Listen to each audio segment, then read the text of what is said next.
ម៉ូតូ PCX ជិះកុងទ័រម៉ូតូ PCX ហ្នឹងជិះកុងទ័រ10កុងទ័រ20ញាក់កតាអត់សូវស្មើទេសម្រាប់ម៉ូតូ PCX ហ្នឹងណាហើយតឡោកគាត់យើងឆែកមើលទៅឃើញថាតឡោកខូចតឡោកមានបញ្ហាអញ្ចឹងហើយយើងបានបដូរតឡោកស៊ីនក្រុមហ៊ុន Original មួយស៊ីនចេញពីក្រុមហ៊ុន Honda តម្លៃស្មើនឹងកាហ្វេតែ3កែវឯងតម្លៃ promotion គឺយើងនៅតែមានយើងដូរហើយយើងចង់ឲ្យបាត់ញាក់យើងចាក់កាឡាសម្រាប់ម៉ូតូហ្នឹងគឺយើងចាក់កាឡាថែមដើម្បីឲ្យវា depa smooth depa ស្ទុះជាងមុនជិះកុងទ័រ10 20អត់មានញាក់ឯណា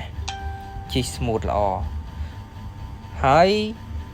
ចាក់កាឡាត្រូវអត់មានលឺសលេង feel លឺសលេងដូចកញ្ចែឬមួយលឺសលេងដូចតាក់បោគឺអត់លឺទេចាក់កាឡាហើយគឺស្ងាត់ល្អខាងខ្ញុំមានការធានារយៈពេល3ខែសម្រាប់ម៉ូតូហ្នឹងណាដាក់ឲ្យធានាមួយអែម depa smooth ជិះកុងទ័រ10 20អត់ញ័រជិះកុងទ័រ40 50 60អត់មានញ័រទីធ្វើទេគឺ smooth យកតែម្ដង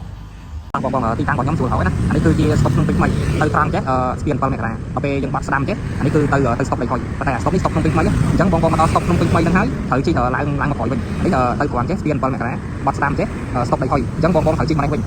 ជិះមកហ្នឹងវិញជិះមកហ្នឹងវិញគឺផ្លូវទៅរហូតបងមូកាំកោផ្លូវទៅរហូតបងមូកាំកោអញ្ចឹងជិះតាមផ្លូវនឹងគ្រាន់រហូតទៅនឹងទីតាំងរបស់ខ្ញុំអញ្ចឹងបងជិះត្រង់ទៅរហូតទីតាំងរបស់ខ្ញុំនៅលើផ្លូវធំនៅលើផ្លូវ598ហ្នឹងគឺអត់បាត់ទៅណាទេនៅលើផ្លូវធំតែម្ដងណានៅលើផ្លូវភ្លោះផ្លូវកណ្ដាលយ៉ាងណាណាអញ្ចឹងបងជិះមកត្រង់រហូតណាជិះមកត្រង់រហូតហើយបងនឹងឃើញម៉ាត់ឡាក់គីនៅខាងស្ដាំដៃនេះជាប្រភេទម៉ាត់ឡាក់គីនៅខាងស្ដាំដៃណាអញ្ចឹងជិះហួសម៉ាត់ឡាក់គីហ្នឹងទៀតជិះហួសម៉ាត់ឡាក់គីហ្នឹងហើយ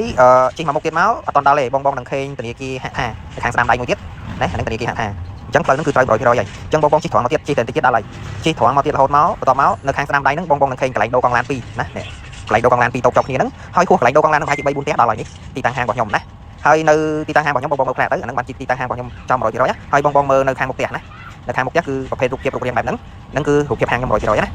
អញ្ចឹងបងអាចមើលតាមនឹងបានណានៅក្នុងទូមុខខ្ញុំនេះកន្លែងដូរកញ្ចក់ឡានហើយកន្លែងនេះកន្លែង